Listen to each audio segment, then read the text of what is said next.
قیامت خود بتائے گی کہ قیامت کیوں ضروری تھی۔ چھوٹے بھائی نے اپنے ہی بھائی کو خوفناک طریقے سے مرڈر کر دیا اور اس کے بعد اس تمام تر معاملے کو ڈکیٹی کا رنگ دینے کی کوشش کرتا ہے، 15 پر کال کرتا ہے اور پولیس کو کہتا ہے کہ فی الفور یہاں پر پہنچے، میرے بھائی کو گولی لگی ہے اور ڈاکو جو ہیں وہ پیسے لے کر بھاگ گئے ہیں اور مجھے بھی زخم آئے ہیں۔ اور جب پولیس اس شخص سے کچھ تفصیلات جاننے کی کوشش کرتی ہے تو یہ شخص فون بند کر دیتا ہے۔ واقعہ کہاں کا تھا اور اس قتل کے اندر یہ شخص کس طرح سے پکڑا گیا، تمام تر تفصیلات اس ویڈیو کے اندر آپ لوگوں کے ساتھ شیئر کرنے جا رہا ہوں۔ السلام علیکم ناظرین، آپ دیکھ رہے ہیں لاہور 42، میں ہوں آپ میزبان عمیر علی۔ ناظرین، ایک ایسا دردناک واقعہ آپ لوگوں کے سامنے رکھنے جا رہا ہوں جسے سننے اور دیکھنے کے بعد یقیناً آپ خوف زدہ ہو جائیں گے کہ اس معاشرے کے اندر اگر دیکھا جائے تو ایک مثال اور ایک کہاوت ہے کہ بھرا بھراواں بم ہوندے نے، لیکن اسی جگہ پر ایک ایسا دردناک واقعہ رونما ہوتا ہے اور یہ کوئی پہلا واقعہ نہیں ہے، اس سے پہلے اور بھی بہت زیادہ واقعات رپورٹ ہو چکے ہیں۔ اسی طرح سے یہ ایک سگے بھائی نے اپنے بڑے بھائی کو جان سے مار دیا اور اس کے بعد خود ہی 15 پر کال کرتا ہے اور اس تمام تر مدعے کو جب اس سے گولی لگ جاتی ہے تو پھر یہ پولیس کو بتاتا ہے کہ ہمارے پاس کچھ رقم موجود تھی، ڈاکو آئے ہیں اور انہوں نے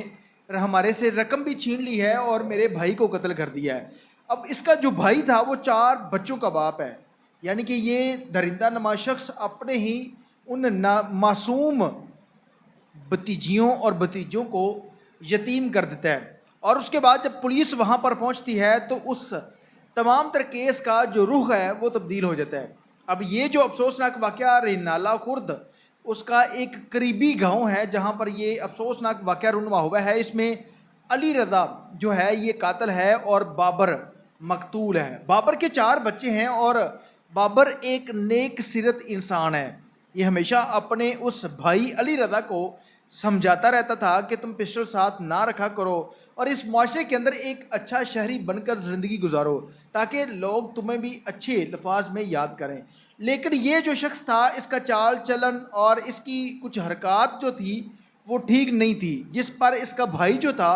وہ ہمیشہ اس کو سمجھاتا رہتا تھا اور یہ شخص اسی بات پر اپنے بھائی پر غصہ ہو جاتا ہے اور وہ پسٹل نکالتا ہے جو کہ ہر وقت اس کے پاس موجود ہوتا تھا اور اپنے بھائی کے اوپر فائرنگ کر دیتا ہے اور اس کے بعد یہ پلان کر کے اپنی ٹانگ کے اوپر بھی گولی مارتا ہے، جس کے بعد پولیس کو کال کرتا ہے اور بتاتا ہے کہ ہمارے ساتھ ڈکیٹی ہو گئی ہے، ڈاکو پیسے لے کر بھاگ گئے ہیں اور میرے بھائی کو انہوں نے جان سے مار دیا ہے اور اس کے بعد میری ٹانگ کے اوپر بھی گولی لگی ہے، اگر آپ 15 پر کال کریں تو پولیس اس کے بعد جب آئی جی آفس سے متعلقہ تھانے کو اطلاع جاتی ہے تو وہاں سے تفتیشی افسر ایس ایچ او جو ہیں وہ اس شخص کو جو کالر ہے اس کو کال کر کے کچھ تفصیلات لیتے ہیں، آیا کہ یہ واقعہ سچا ہے یا اس میں کوئی اور کہانی ہے، جس پر جو ایس ایچ او تھا اس نے اس علی رضا نامی شخص سے پوچھا کہ وہ ڈاکو جو تھے وہ کتنے لوگ تھے، ان کا حلیہ کیسا تھا، تو یہ شخص جو تھا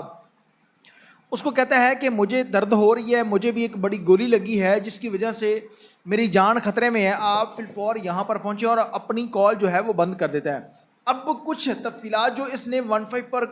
بتائی تھی وہ جب پولیس موقع پر پہنچتی ہیں تو وہ تمام کی تمام چیزیں جو ہیں وہ اس کے برعکس تھی۔ اس کے بعد پی ایف ایس اے کی گاڑی آتی ہے، فرانسک کی ٹیمیں تمام تر وقوعے کا جائزہ لیتی ہیں اور اس شخص کی ڈیڈ باڈی کو پوسٹ مارٹم کے بعد متعلقہ ہسپتال پہنچایا جاتا ہے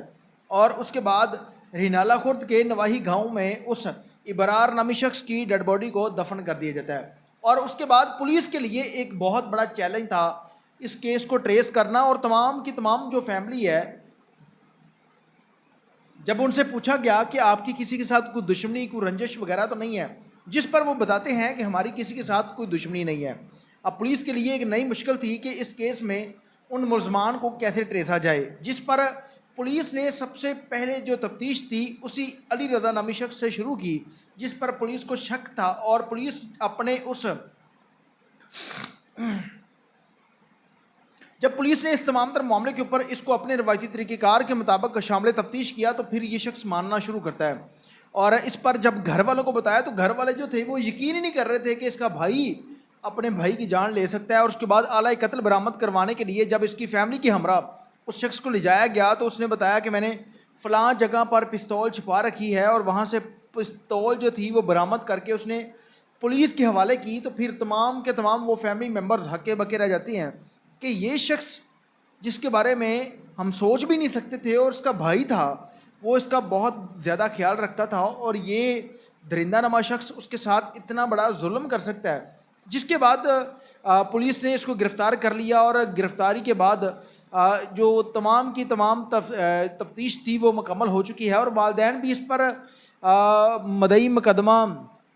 اس کی بیوی بنتی ہے، جو شخص مقتول ہے، بابر کی بیوی جس کے 4 بچے ہیں، وہ مدعی مقدمہ بنی. تو والدین بھی کہتے ہیں کہ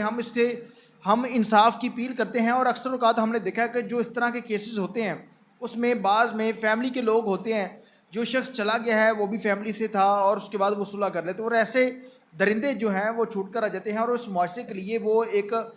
سر درد بن جاتے ہیں. اس لیے پولیس کو چاہیے کہ وہ اس میں دفعہ 311 کو ایڈ کرے، اور اس درندے کو سزا دلوانے میں اپنا پورا کردار ادا کرے. اور بہت زیادہ ایسے حیوان لوگ بھی اس معاشرے کے اندر موجود ہیں جو اپنے کے سگے بھائیوں کو نہیں بخشتے. یہ ایک قیامت کی ایک نشانی ہے کہ ایک سگا بھائی جو ہے، چھوٹا بھائی اپنے بھائی کو صرف اس بات پر اس کی جان لے لیتا ہے کہ یہ بار بار مجھے سمجھاتا رہتا ہے کہ تم یہ کر لو، تم وہ کر لو. جس کے بعد جو یہ شخص پکڑا گیا ہے. اور پاکستان کے اندر اس طرح کے کیسز اگر آپ دیکھیں تو انڈیا اور پاکستان کے اندر بہت زیادہ ہیں، اور کوئی بھی شخص جب اس طرح کی واردات کرتا ہے تو اسے لگتا ہے کہ شاید میں پکڑا نہیں جاؤں گا، لیکن اس طرح کی جو وارداتیں ہیں وہ کبھی نہیں چھپتی، وہ شخص کبھی نہ کبھی پکڑا ضرور جاتا ہے. اس لیے کبھی بھی کوئی ایسا کام نہ کریں جس کے بعد ضلالت آپ کا مقدر بنے. اس کے ساتھ اپنے میزبان عمیر علی کی اجازت دیجیے، اور دیکھتے رہیے لاہور 42 اعلان کے بعد.